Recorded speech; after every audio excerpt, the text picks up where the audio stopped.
Good evening, everyone. Hello, and thank you for being a part of the program, and happy Veterans Day. Being recognized as such all across this great nation, locally, a lot of schools and other individuals taking time to pay tribute and honor to our men and women of uniform. And it's something that, as I've sat behind this desk for now a few days, more than 17 years, have seen evolve, so to speak. It's not just a day set aside to honor those men and women of our military services, but also we're seeing those men and women take time out of their special day to bestow some of their life experiences and knowledge on our young people. We'll take you to one of the ceremonies earlier today. We'll also hear, as I spoke with a member of our Disabled American Veterans Organization, the latest update on the continued push to see a Veterans Care Facility constructed right here in Magoffin County in eastern Kentucky. And we'll wrap up, I believe, at least in part, coverage from this week's regular session of the Paintsville City Council. Part of that will also include a major announcement about an organization that's been serving the hills of eastern Kentucky and the viewing area for many, many years. A big move in the works for them. All that and more in just a few moments. And, of course, we're going to try to pinpoint just when we're going to see those showers and some pretty good gusts of wind roll through later on tonight. Part of a cold front that's been coming for days now, and it's just knocking on the door. From neighboring Breathitt County, we do, however, in our first report tonight, learn about a man that was killed in a fire at the Big Branch, in the Big Branch area of South Fork in Breathitt County. The fire was on the 5th day of this month, a few days ago. He has now been identified. The remains were discovered in the home. They've been sent to our state medical examiner's office in Frankfort for formal identification.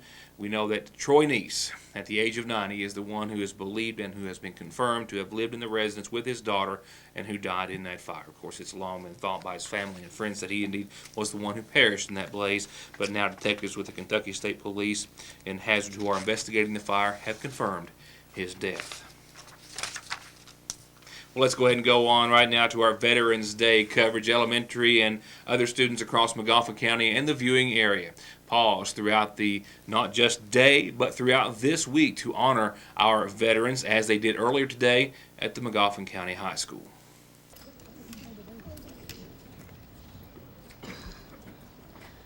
Oh, sing, can you see by the dawn's early light what so proudly we hailed at the twilight's last gleaming, whose broad stripes and bright stars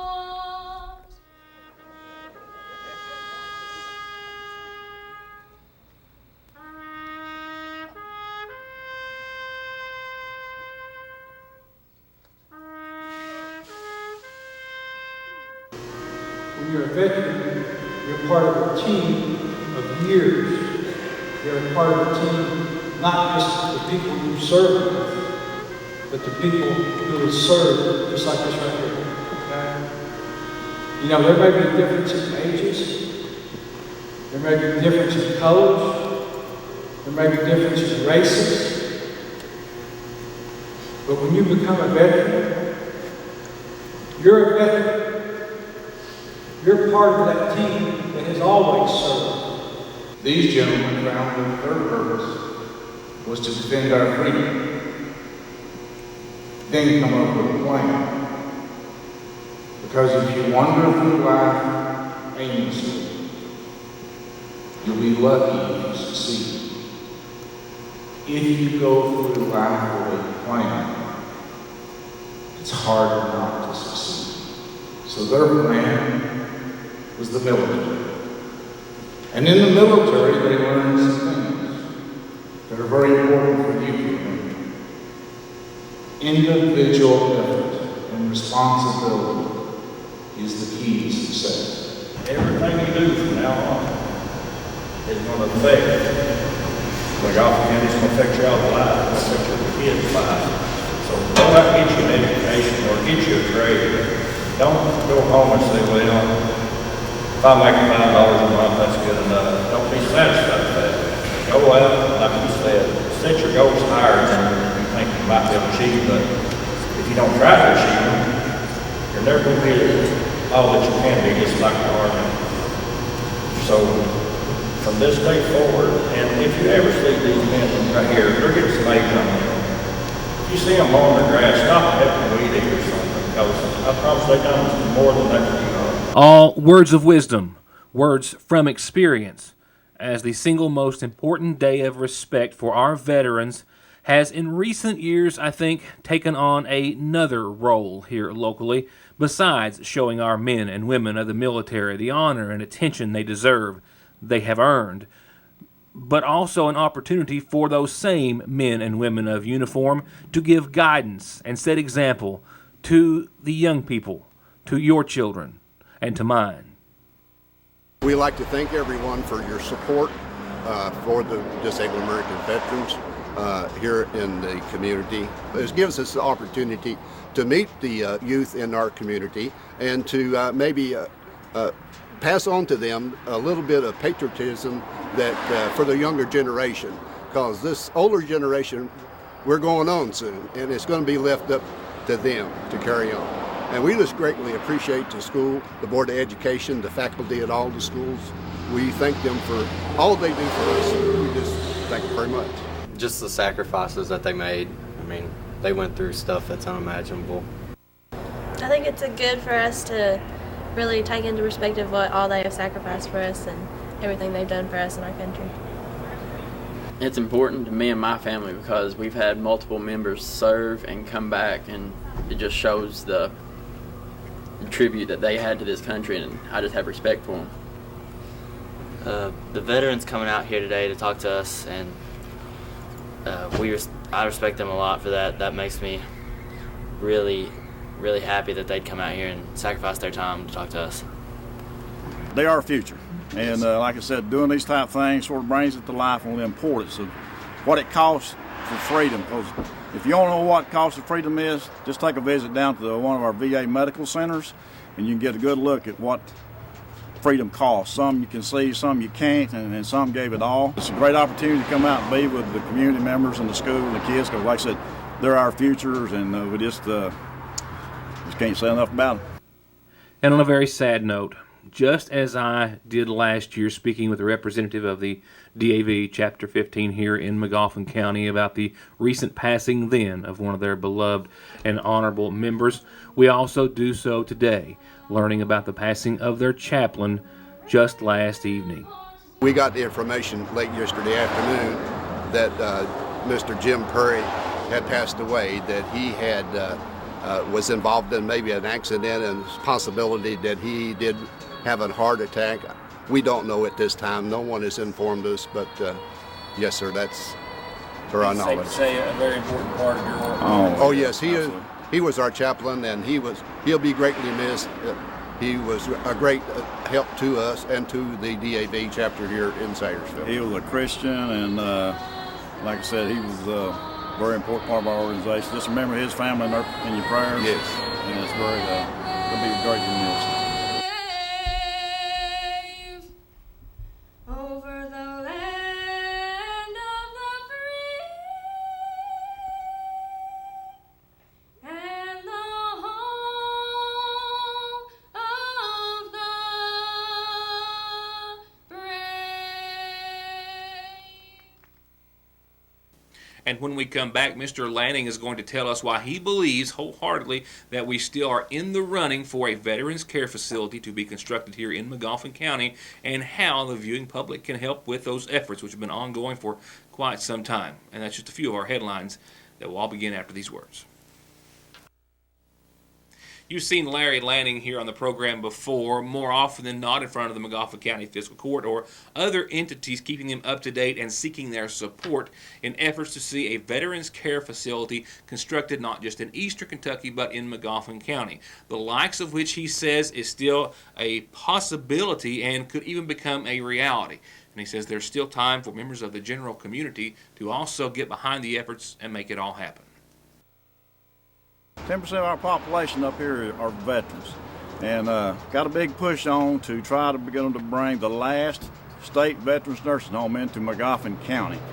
It's been a long process, but the big thing is we've got over 441 veterans here in McGoffin County, but It's going to be a process. We're working with our representatives and Judge Harden, but 137 bed, that's what's left remaining to build one more state veterans home. It's 137 beds.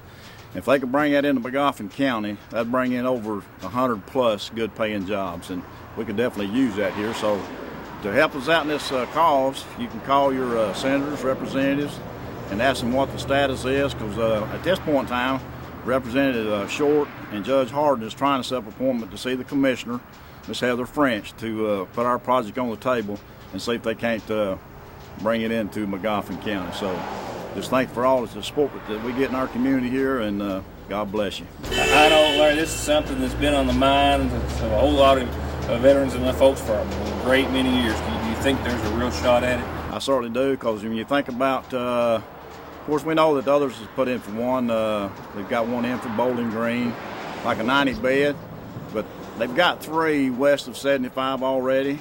We've got one down in Hazard. If they put one in Magoffin County, it would be centrally located out here in eastern Kentucky. It could support the 5th, 6th, and 4th congressional districts. We're 100 miles from the VA Medical Center in Huntington, 100 miles from the VA Center in Lexington, and we got a VA clinic over in Prestonsburg. There's a lot of pluses. We've got the Parkway coming in here, would be a plus for us.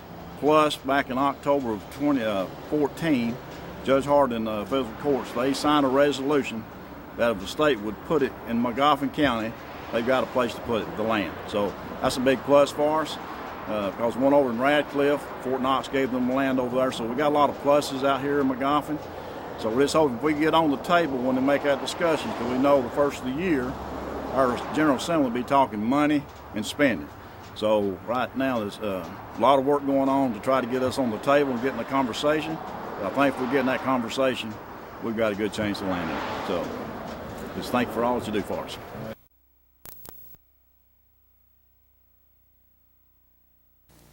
On the heels of last night's coverage of the Paintsville City Council, in which we focused on the discussion centered around proposed annexation, there was some other items discussed.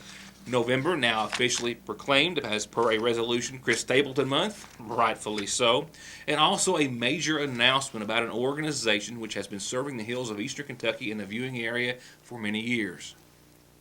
I still have a little more meeting coverage to edit, and we'll present that information starting on tomorrow, but in tonight's coverage, Mayor Bob Porter referred to the SIP Theater and all the activity that will be there through the months of November and December. Several shows and other things happening on the weekends and throughout many weekdays. He says be sure and stop by and find out more about what's happening. He said also on behalf of the Paintsville Main Street program, on November the 14th, which is this Saturday, Santa's Workshop is going to be at the Stafford House for the kids and for the family. And December the 5th is the date that's been set aside for the downtown holiday Christmas celebration with the parade at 5 and the tree lighting ceremony. Chris Stapleton Month is the month of November after a proclamation was declared. And he also mentioned that the Christian Appalachian Project, due to road construction, is finding a new home after being its location for many years. The organization, of course, which has been serving the hills of eastern Kentucky for a long time. I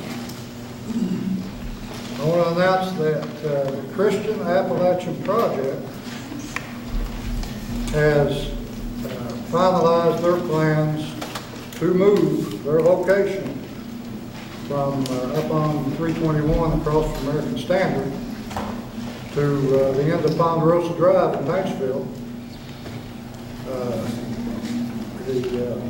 The work is getting ready to start on the highway there, taking off the cliff where the rocks always fall. We've always been concerned about what's wrong with the school buses particularly and so forth.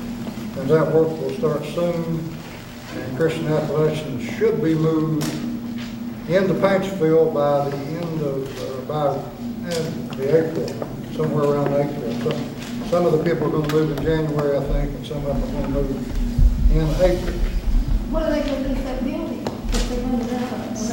The state has bought that building from them, and they'll use that whole hollow there as a field. All that'll be torn down and come out of there. And as they take those cliffs off and change that road, they will fill that hollow with the overgrowth.